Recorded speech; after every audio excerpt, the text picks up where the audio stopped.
一个曾经拥有世界第4大空军的国家，为什么在冷战后几乎把自己的军队主动削弱，而今天他却在重新扩军，甚至开始为高强度战争做准备？瑞典到底发生了什么？这不是简单的军力变化，而是一个国家战略方向的彻底转变。今天我们就来系统梳理瑞典武装力量的真实实力。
瑞典人口约1050万，国土面积约45万平方公里。2026年国防预算预计约188亿美元，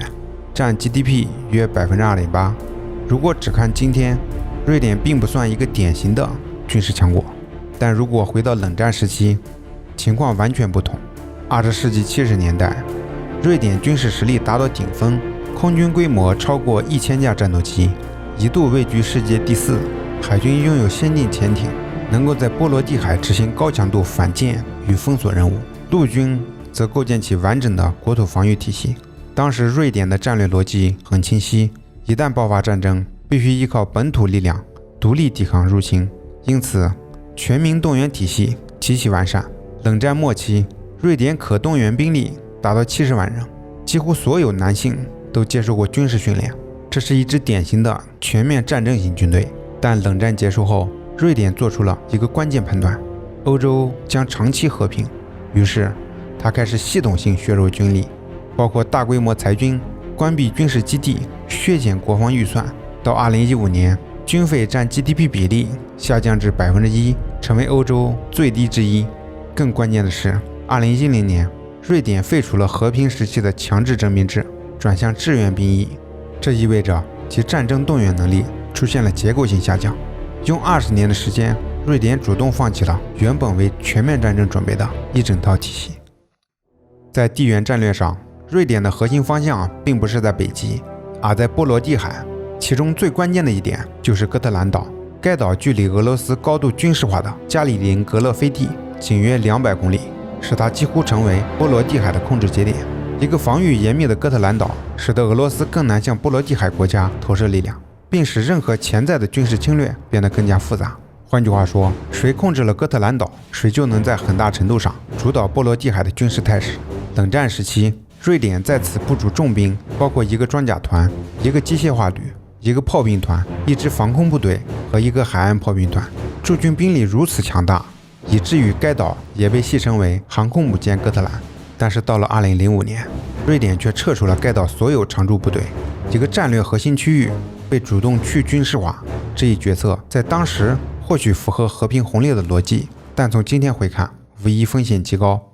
瑞典武装部队由陆军、海军、空军和国民警卫队组成，并设有其他支援和后勤部队。截至2025年，瑞典现役总兵力约57400人，其中包括15400名现役全职军人、11800名兼职预备役军人、8000名义务兵以及22200名国民警卫队军人，战时总兵力可达88000人。瑞典于2017年恢复了义务兵役制，这是其安全战略转向的重要标志。由于瑞典陆军的编制结构目前正在按照陆军2035年规划进行重构，因此放在重振军力章节进行讲解，这里不再单独赘述。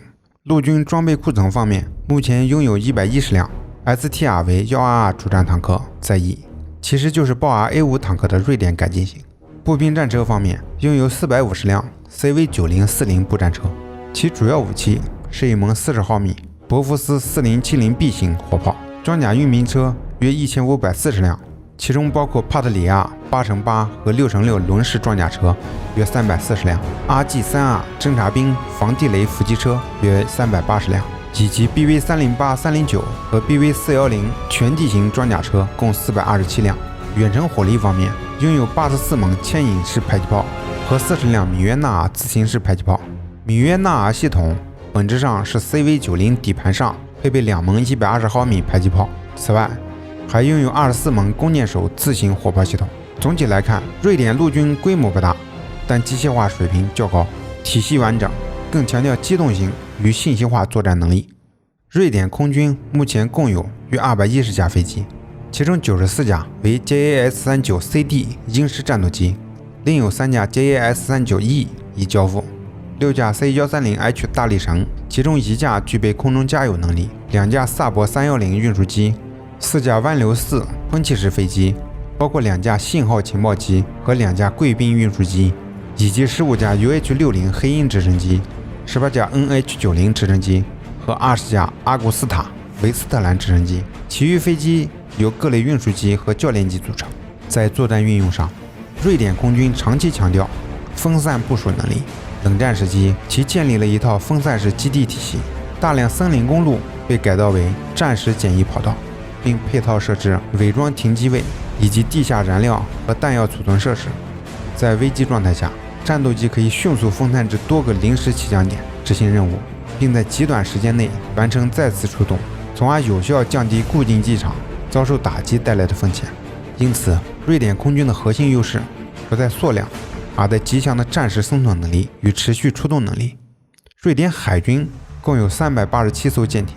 包括4艘潜艇、3艘哥特兰级和1艘南曼兰级，7艘轻型护卫舰，包括5艘维斯比级隐形护卫舰和2艘耶夫勒班级护卫舰，另外还包括9艘扫雷艇、13艘大型巡逻艇以及9艘执行不同支援任务的专用舰艇，其余为各类小型舰艇。此外，瑞典海军还包括一支2栖部队，下辖2个海军陆战队团，其主要武器系统包括水雷、迫击炮和反舰导弹，机动性主要依靠大量 CB90 快速突击艇。整体来看，瑞典海军更偏向区域拒止，而非远洋投送，是典型的近海高强度作战力量。如果只看军队规模，瑞典很难称得上是军事强国，然而瑞典却拥有欧洲最先进的国防工业之一，人均武器出口额位居世界前列。此外，瑞典是除法国之外欧洲少数能够自主设计和生产战斗机的国家之一，也是西欧少数具备常规潜艇自主研发能力的国家之一。然而，瑞典如今在国防工业方面的自给自足程度已明显低于冷战时期。当前，一些关键武器系统已经需要依赖进口，即使在本土研发装备领域，其国防工业也依赖外国供应商提供关键零部件和技术。例如，鹰式战斗机约有 50% 的技术来自国外，其中美国通用电气提供的发动机占比最大。随着技术需求不断增长，军工研发与生产成本持续上升，使瑞典这样的中等规模国家越来越难以独立承担相关投入。即便是法国、英国和德国等欧洲大国，也逐渐意识到未来的军工产业需要更多的国际合作。因此，在可预见的未来，瑞典的国防工业自主性可能进一步削弱，并更加依赖国际协作。换句话说，瑞典已经很难成为一个完全靠自己造武器的国家。关于瑞典国防工业的详细内容，可参考 UP 主此前发布的视频《隐藏的军火巨鳄：北境之王瑞典的100年军工之路》，此处不再赘述。近年来，欧洲安全环境迅速恶化，瑞典的战略判断发生了根本变化。2024年，瑞典正式加入北约，结束了长期的军事不结盟政策，同时开始全面扩军，一系列预算扩充、军队扩编和装备采购行动随之展开。瑞典政府宣布，计划到2030年将国防开支提高到 GDP 的 3.5%， 并在2035年前投入约3000亿瑞典克朗，约合298亿美元，用于军备重整。在人员方面，计划到2030年将战时兵力规模提升至约11.5万人，到2035年达到13万人，征兵规模也将从目前每年8000人增加到2030年的1万人，并在2035年进一步提升至14000人。同时，陆军编制也将进行调整，从目前的2个机械化旅扩充至4个旅，目标是在2030年前形成3个机械化旅和1个步兵旅。当前优先建设的是第4机械化旅和第19北极机械化旅，这2个旅结构相似，均由3个装甲机械化营和1个摩托化步兵营组成，并配有工兵、炮兵、防空和侦察等支援单位。需要强调的是，瑞典旅级炮兵营通常装备12门155毫米弓箭手自行火炮和10辆米约尔纳自行迫击炮。此外，第7机械化旅规模相对较小，而第1步兵旅则为以摩托化步兵为核心的轻型作战单位。在哥特兰岛还将组建一个独立的战斗群，以1个机械化营和1个步兵营为核心，并配备相应的支援单位，总兵力约4000人。自2022年起，瑞典重新建立10级作战单位，并逐步完善其指挥体系和支援体系，包括炮兵、电子战、情报、工兵、防空等多个专业单位。在装备方面，瑞典计划大幅扩充装甲力量。瑞典已向德国 KNDS 订购44辆豹 A8 主战坦克，同时对现有的110辆 STRV-12主战坦克进行翻新和现代化改造。这些坦克将升级到 STRV-123A 豹 A8 标准，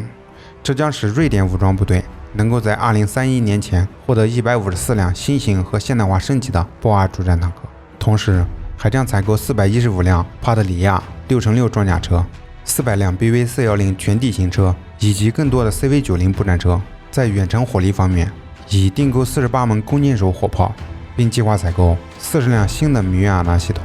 在防空方面，将引入 Aristate 系列防空系统，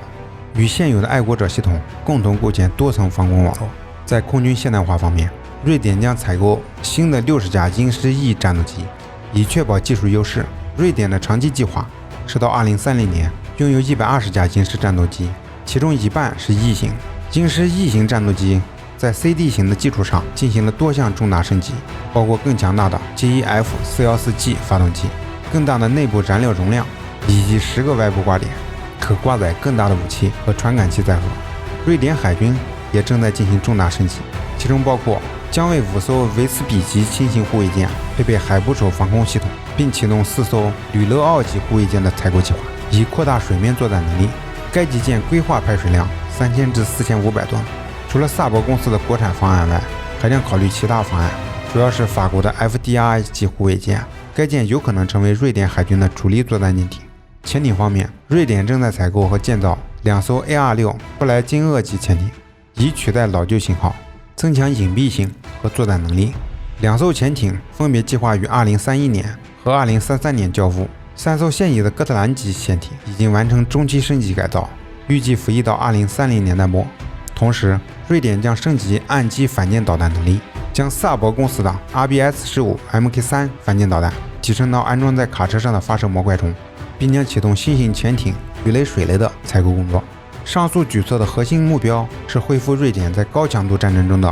持续作战能力。换句话说，瑞典正重新成为一个为战争做准备的国家。瑞典通过北欧防务合作机制与丹麦、芬兰、冰岛和挪威共同履行区域防务承诺，同时其军力显著增强了北约在北欧地区的威慑能力，并加强了对波罗的海国家的支持。目前，瑞典已参与波罗的海空中警务、北约常备海军以及东翼多国前沿部署等任务。自2025年起，瑞典计划向拉脱维亚部署一个约600人的机械化营，